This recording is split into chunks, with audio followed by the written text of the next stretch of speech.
Hello everyone, आज हम पढ़ेंगे क्लास 10 ज्योग्राफी का चैप्टर नंबर 2 जिसका नाम है forest and wild life resources. दोस्तों, हमारे इस प्लानेट अर्थ के ऊपर केवल हम ही लोग नहीं रहते, बल्कि हमारी तरह कई सारी लिविंग स्पीसीज भी देखने को मिलती हैं। जैसे कई सारे एनिमल्स देखने को मिलते हैं, कई सारे प्लांट्स देखने को मिलते हैं, कई सारी बर्ड्स देखने को मिलती हैं। यानी कि हमें हमारी अर्थ पर बायोडाइवर्सिटी देखने को मिलती है। बायोडाइवर्सिटी मतलब डिफरेंट टाइप ऑफ लाइफ देखने को मिलती है। तो इस चैप्टर में हम हमारी अर्थ पर मौजूद इसी बायोडाइवर्सिटी को एक्सप्लोर करेंगे। हम अलग अलग जंगलों के बारे में पढ़ेंगे, जीव जंतुओं के बारे में पढ़ेंगे और उनके कंजर्वेशन के बारे में पढ़ेंगे। तो चलिए स्टार्ट करते हैं। सबसे पहले हम पढ़ते हैं फ्लोरा एंड फौना के बारे में। फ्लोरा मतलब जितनी भी प्लांट्स स्पीसीज होती हैं अर्थ के ऊपर उसे हम कहते हैं फ्लोरा, और जितनी भी एनिमल स्पीसीज होती हैं अर्थ के ऊपर उसे हम कहते हैं फौना। अगर मैं सिंगल वर्ड में डिफाइन करूं तो फ्लोरा होता है प्लांट लाइफ और फौना होता है एनिमल लाइफ। अब हम देखते हैं इंडिया के कंटेस्ट में कि इंडिया में कितनी फ्लोरा एंड फौना है। Flora and fauna in India, तो हमारी India one of the richest country है पूरे वर्ल्ड में इन टर्म्स ऑफ बायोडाइवर्सिटी। मतलब हमारी इंडिया में हमें डिफरेंट टाइप्स ऑफ फ्लोरा भी देखने को मिलते हैं और डिफरेंट टाइप्स ऑफ फौना भी देखने को मिलते हैं। और दोस्तों, आपको जानकर हैरानी होगी कि ऐसा माना जाता है कि अभी भी आधे से ज्यादा यानी कि लगभग twice and thrice numbers of species discovery नहीं हुई हैं। उनकी डिस्कवरी होना भी बाकी है। तो आप सोच सकते हो कि हमारी इंडिया में कितनी ज्यादा फ्लोरा एंड फौना की स्पीसीज है। इसके अलावा हमारी डेली लाइफ भी काफी ज्यादा डिपेंडेंट है फ्लोरा एंड फौना के ऊपर। फ्लोरा एंड फौना की मदद से हमें खाना मिलता है, कपड़े मिलते हैं, रॉ मटेरियल्स मिलते हैं, मेडिसिन मिलती हैं। इसके अलावा हमारा एनवायरनमेंट बैलेंस रहता है। तो कहने का मतलब ये है कि हम काफी निर्भर है फ्लोरा एंड फौना के ऊपर। पर दोस्तों, चिंता की बात ये है कि इंसान इतना लापरवाह हो गया है कि वो अपने फायदे के लिए फॉरेस्ट एंड वाइल्ड लाइफ को डिस्ट्रॉय करने में लगा हुआ है, यानी कि इनसेंसिटिव हो गया है। अगर ऐसा ही चलता रहा तो कई सारे पेड़ों की और जानवरों की स्पीसीज विलुप्त हो जाएंगी। इसलिए जरूरत है उन्हें कंजर्व करने की, यानी कि उन्हें बचाने की, क्योंकि वाइल्ड लाइफ पॉपुलेशन और फॉरेस्ट्री कंटिन्यूसली डिक्लाइन कर रही है। नेक्स्ट टॉपिक है हमारा conservation of forest and wild life in India. इस टॉपिक में हम पढ़ेंगे कि फॉरेस्ट एंड वाइल्ड लाइफ को कंजर्व करने के लिए कौन कौन से स्टेप लिए जाते हैं। लेकिन उससे पहले हम ये जान लेते हैं कि कंजर्वेशन करने की जरूरत क्या है, कंजर्वेशन करने का फायदा क्या है, बेनिफिट्स ऑफ कंजर्वेशन। चलिए जानते हैं। तो पहला बेनिफिट है conservation preserve the ecological diversity and our life support system, water, air and soil. मतलब कंजर्वेशन करने से इकोलॉजिकल डाइवर्सिटी सुरक्षित रहती है और साथ में हमारा जीवन जिन चीजों पर डिपेंडेंट रहता है वो भी सुरक्षित रहती हैं, जैसे कि वाटर, एयर, सॉइल। इसलिए कंजर्वेशन करना जरूरी है और अच्छा है। कंजर्वेशन करने का दूसरा बेनिफिट है it also preserve the genetic diversity of plants and animal for better growth of species and breeding. मतलब कंजर्वेशन करने से जेनेटिक डाइवर्सिटी सुरक्षित रहती है, मतलब प्लांट्स एंड एनिमल की अलग अलग वैरायटी सुरक्षित रहती है, ताकि उन स्पीसीज की बेटर ग्रोथ और उनकी अलग अलग ब्रीड यानी कि वैरायटी आगे देखने को मिल सके। जैसे आज हम जो एग्रीकल्चर करते हैं उसमें हम डिफरेंट वेराइटीज ऑफ क्रॉप उगाते हैं और हम इसके ऊपर काफी डिपेंडेंट हैं। अगर हमने कंजर्वेशन नहीं किया तो हमें जेनेटिक डाइवर्सिटी देखने को नहीं मिलेगी, मतलब डिफरेंट टाइप्स ऑफ वेराइटीज देखने को नहीं मिलेंगी। सिमिलरली कई सारे लोग फिशेज के ऊपर काफी ज्यादा डिपेंडेंट होते हैं। इनफैक्ट उनका मेन खाने का सोर्स फिशेज होती है। आज के समय में डिफरेंट टाइप्स ऑफ फिशेज देखने को मिलती है, लेकिन इनकेस अगर कोई फिश की वैरायटी खत्म हो जाती है यानी कि विलुप्त हो जाती है तो वो हमें आगे देखने को नहीं मिलेगी। इसलिए कंजर्वेशन करना जरूरी है ताकि जेनेटिक डाइवर्सिटी प्रिजर्व रहे और आगे भी अलग अलग वैरायटी देखने को मिल सके। अब हम देखते हैं कि गवर्नमेंट ने कंजर्वेशन के लिए कौन कौन से स्टेप लिए। चलिए देखते हैं। तो देखो, हमारी गवर्नमेंट द्वारा वर्ल्ड लाइफ को प्रोटेक्ट करने के लिए सबसे पहला स्टेप लिया जाता है 1972 में। गवर्नमेंट क्या करती है, 1972 में एक एक्ट पास करती है जिसका नाम था वर्ल्ड लाइफ प्रोटेक्शन एक्ट। इस एक्ट के तहत गवर्नमेंट क्या करती है, कई सारे प्रोविजंस बनाती है वर्ल्ड लाइफ के हैबिटेट को प्रोटेक्ट करने के लिए, और एक लिस्ट भी जारी करती है उन स्पीसीज की जिनकी लाइफ खतरे में है, मतलब जिन्हें प्रोटेक्ट करना जरूरी है। तो जो स्पीसीज इंडेंजर्ड लिस्ट में आती हैं उन्हें बचाने के लिए गवर्नमेंट हंटिंग पर बैन लगा देती है, और साथ में जो ट्रेडिंग होती थी यानी कि तस्करी होती थी जानवरों की, उस पर भी रोक लगा देती है।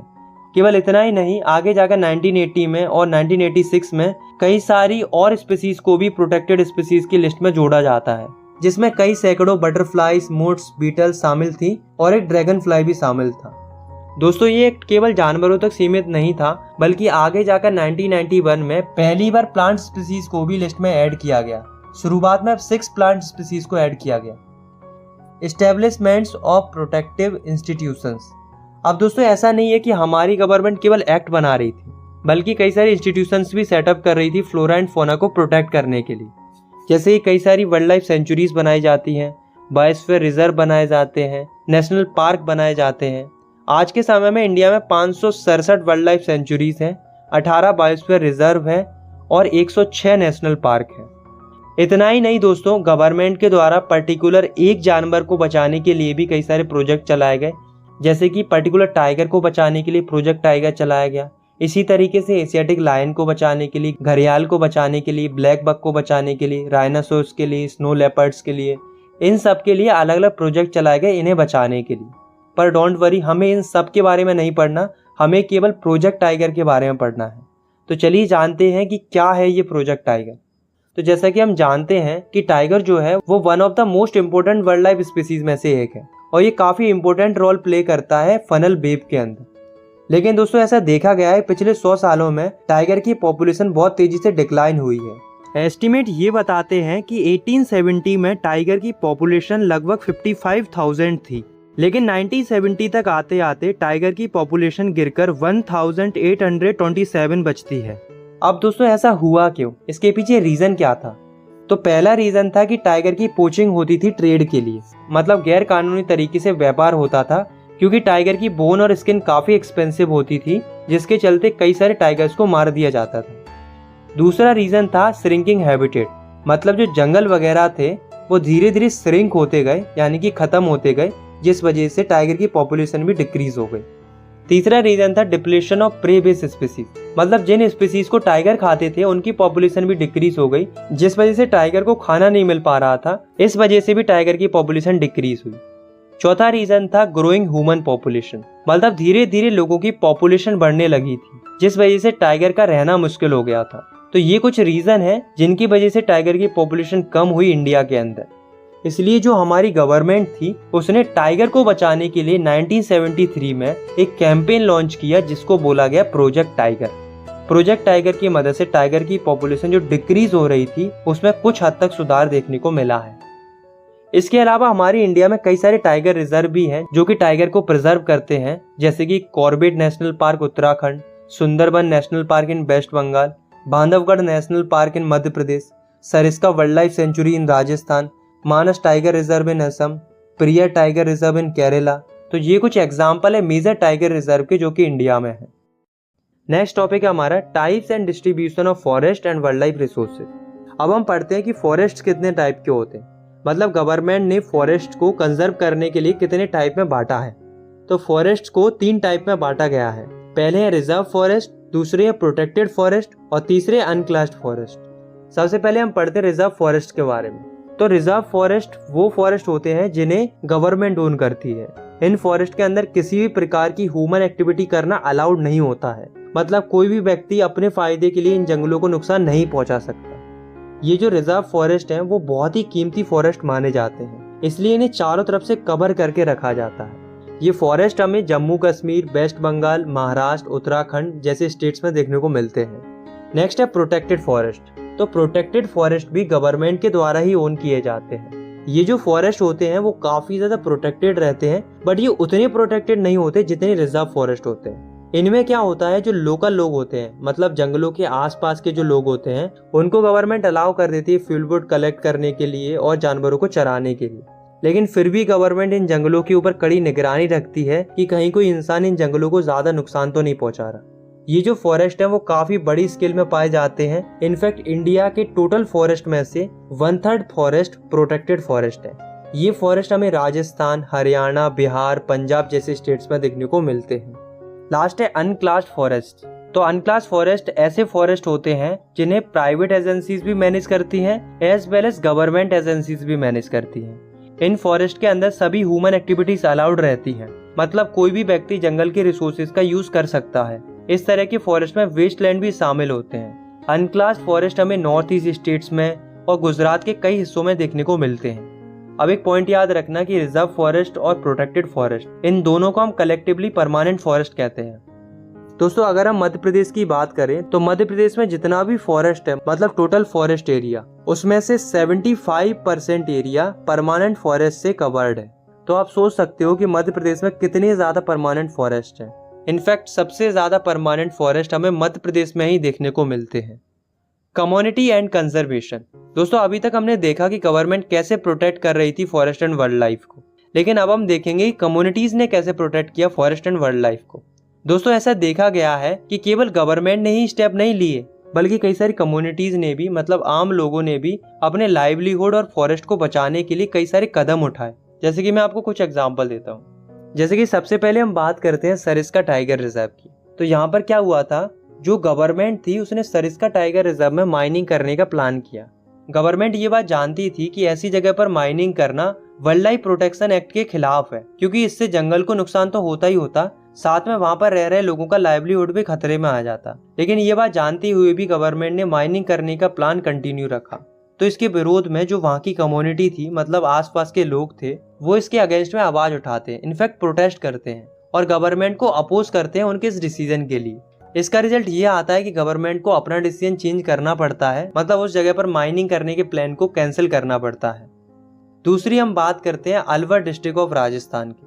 तो यहाँ पर क्या हुआ था, अलवर डिस्ट्रिक्ट के कुछ गांवों ने मिलकर, यानी कि लगभग 5 गांवों के लोगों ने मिलकर ये डिसाइड किया कि वो 1200 हेक्टेयर में फैले इस फॉरेस्ट को प्रोटेक्ट करेंगे। इसके लिए उन्होंने अपने मन से ही उस फॉरेस्ट को सेंचुरी डिक्लेयर कर दिया और उस सेंचुरी का नाम रखा भैरवदेव दाकव सेंचुरी। वहाँ के लोगों ने सेंचुरी को प्रोटेक्ट करने के लिए खुद से ही कई सारे रूल्स एंड रेगुलेशन बनाए और उन्होंने देखभाल करना शुरू कर दिया कि कोई हंटिंग वगैरह तो नहीं कर रहा। आज भी वहाँ के लोग अपनी दम पर उस सेंचुरी को प्रोटेक्ट करते हैं, क्योंकि उन्हें पता है कि नेचर है तो फ्यूचर है। थर्ड हम बात करते हैं चिपको मूवमेंट की, या हम इसे चिपको आंदोलन भी कह सकते हैं। तो ये आंदोलन हिमालयन रीजन की इंडिजीनियस स्पीसीज के द्वारा किया गया था। इन्होंने क्या किया था, पेड़ों को बचाने के लिए ये पेड़ों से चिपक कर खड़े हो गए थे, जैसा कि आप इस इमेज में भी देख सकते हो। आपको पता है इनकी फीलिंग क्या थी उस समय पर? ये कह रहे थे कि अगर पेड़ काट रहे हो ना तो पहले हमें काटो, आप पेड़ तब तक नहीं काट सकते जब तक हम जीवित रहेंगे। ये लोग कई दिनों तक ऐसे ही पेड़ों से चिपक कर खड़े रहे और ये तब तक खड़े रहे जब तक पेड़ काटने वाले लोग वापस नहीं चले गए। उनकी इस डेडिकेशन के चलते वो डिफोरेस्टेशन को रोक पाए। और इतना ही नहीं, इन्होंने केवल पेड़ नहीं बचाए बल्कि इन्होंने कई सारे पेड़ लगाए भी, यानी कि अफोरेस्टेशन भी किया। सिमिलरली अब हम पढ़ते हैं बीज बचाओ आंदोलन को, जिसको सेव द सीड्स मूवमेंट भी बोला जाता है। वो लेट 1980s में शुरू किया गया था। इसकी शुरुआत हैनवल रिवर वैली से हुई, जो कि तहरी डिस्ट्रिक्ट उत्तराखंड में है। वहाँ के कुछ एक्टिविस्ट ने इस मूवमेंट को शुरू किया और इस मूवमेंट को जो लीड कर रहे थे वो थे विजय जरदार। इन लोगों को काफी अच्छी नॉलेज थी, ज्ञान था ट्रेडिशनल एग्रीकल्चर का। ये लोग खुद भी प्रैक्टिस करते थे ट्रेडिशनल एग्रीकल्चर को और ये कई सारे ट्रेडिशनल सीड्स को, फॉरेस्ट को प्रिजर्व भी करते थे ताकि सस्टेनेबल डेवलपमेंट हो सके और फ्यूचर में भी ट्रेडिशनल सीड्स की मदद से ट्रेडिशनल प्लांट्स और क्रॉप्स उगाई जा सके। नेक्स्ट हम बात करते हैं जॉइंट फॉरेस्ट मैनेजमेंट की। तो जॉइंट फॉरेस्ट मैनेजमेंट एक प्रोग्राम था जो कि गवर्नमेंट ने शुरू किया था। इसके थ्रू गवर्नमेंट क्या करती थी, कम्युनिटीज को रिस्पॉन्सिबिलिटी देती थी फॉरेस्ट को संभालने की और उसकी देखभाल करने की। इसके बदले में गवर्नमेंट कहती थी कि तुम फॉरेस्ट की नॉर्मल चीजों का यूज कर सकते हो अपने लाइवलीहुड को बेहतर करने के लिए। इससे क्या होगा, गवर्नमेंट का काम भी हो जाएगा, कम्युनिटीज का लाइवलीहुड भी बेहतर हो जाएगा और फॉरेस्ट भी प्रोटेक्ट हो जाएंगे। तो इस प्रोग्राम की सबसे पहले शुरुआत की जाती है 1988 से, जब उड़ीसा की गवर्नमेंट फर्स्ट रेजोल्यूशन पास करती है जॉइंट फॉरेस्ट मैनेजमेंट के लिए। अब हम पढ़ते हैं सेक्रेड ग्रुप्स के बारे में। ये हमारे चैप्टर का लास्ट टॉपिक है। सेक्रेड ग्रुप्स का मतलब होता है पवित्र उपवन या पेड़ पौधे, मतलब ऐसे पेड़ पौधे जिन्हें हमसे प्रोटेक्ट करने के लिए नहीं बोला गया है, लेकिन फिर भी हम उन्हें अपने मन से ही प्रोटेक्ट करते हैं क्योंकि हम उन्हें देवी देवताओं के रूप से पूजते हैं। ऐसे पेड़ पौधों को सेक्रेड ग्रुप्स बोला जाता है। हमारे देश में पुराने समय से ही पेड़ पौधों की पूजा होती है और आज भी कई सारी कम्युनिटीज ऐसी हैं जो कि अलग अलग पेड़ पौधों की पूजा करती है। जैसे कि छोटा नागपुर रीजन की जो कम्युनिटीज है, मुंडा एंड सेंथल कम्युनिटी, ये पूजा करते हैं महुआ एंड कदम्बा पेड़ की। उनका मानना ये है कि इन पेड़ों में उनके भगवान का निवास है, इसलिए ये इनकी पूजा भी करते हैं और उनकी सुरक्षा भी करते हैं। सिमिलरली उड़ीसा और बिहार की जो ट्राइबल पॉपुलेशन है वो शादियों के दौरान इमली और आम के पेड़ों का यूज करते हैं और उनका प्रोटेक्शन भी किया जाता है क्योंकि वो शुभ माने जाते हैं। और हम लोग भी पीपल के पेड़ की और बरगद के पेड़ की पूजा करते हैं क्योंकि ये पेड़ भी सैक्रेड माने जाते हैं। केवल इतना ही नहीं, हमारा कल्चर तो ऐसा है कि हम तो झरनों को, पर्वतों को, जानवरों को भी सैक्रेड मानते हैं, यानी कि पवित्र मानते हैं और उनकी भी पूजा करते हैं। हम देखते हैं ना, जो मंदिर होते हैं उनके आसपास हमें कई सारे जानवर देखने को मिलते हैं, जैसे कि मकाओ, लंगूर। तो हम उन्हें उस टाइम पर बिल्कुल हर्ट नहीं करते, क्योंकि तब हम उन्हें मंदिर का ही हिस्सा समझते हैं। इसी तरीके से इंडिया के राजस्थान में एक कम्युनिटी है जो कि है बिश्नोई कम्युनिटी। वो भी ब्लैक बक को, नील गाय को, पिकॉक को सैक्रेड मानते हैं, मतलब उनकी पूजा करते हैं, देखभाल करते हैं, सुरक्षा करते हैं। बेसिकली उन्हें अपनी कम्युनिटी का हिस्सा मानते हैं और कोई भी व्यक्ति उन्हें हार्म नहीं पहुंचा सकता। तो कम्युनिटीज का बहुत ज्यादा कंट्रीब्यूशन है नेचर और उनकी रिसोर्सेज को प्रोटेक्ट करने में, लेकिन कुछ ही कम्युनिटीज प्रयास कर रही हैं, जैसा कि हमने इस चैप्टर में पढ़ा। पर एक बात हमें याद रखनी चाहिए कि नेचर हम सबका है, इसलिए हम सबकी रिस्पॉन्सिबिलिटी बनती है नेचर को प्रोटेक्ट करने की। इसी से रिलेटेड 487 BC में गौतम बुद्ध ने कहा था कि जो पेड़ होता है वो एक ऐसा जीव होता है जो दयालुता और परोपकार से भरा हुआ होता है। ये अपने भरण पोषण के लिए कभी कुछ नहीं मांगता, बदले में ये हमें वो सब कुछ दे देता है जो उसने अपने जीवन भर में कमाया होता है। फल, फूल, पत्ती, लकड़ी, हवा, जो कुछ भी है सब कुछ दे देता है। इवन ये इतना दयालु होता है कि ये उसे भी छाया देता है जो उसे काटने आया होता है। मेरा आपसे केवल यही कहना है कि अगर आप पेड़ लगा नहीं सकते तो कम से कम उन्हें काटो मत। अगर आप जानवरों की सुरक्षा नहीं कर सकते तो कम से कम उन्हें मारो मत। हमारा नेचर, हमारी प्रकृति भगवान का दिया हुआ एक ऐसा तोहफा है जिसे अगर हमने अच्छी नीयत के साथ सही ढंग से इस्तेमाल किया तो ये कभी खत्म नहीं होगा। आई होप आपको ये वीडियो पसंद आई होगी। अगर आपको ये वीडियो पसंद आई तो आप इस वीडियो को लाइक कर सकते हो, चैनल को सब्सक्राइब कर सकते हो ऐसे ही क्लास 10th की वीडियोस आगे देखने के लिए। बाकी मिलते हैं नेक्स्ट वीडियो में, तब तक के लिए टेक केयर, बाय बाय।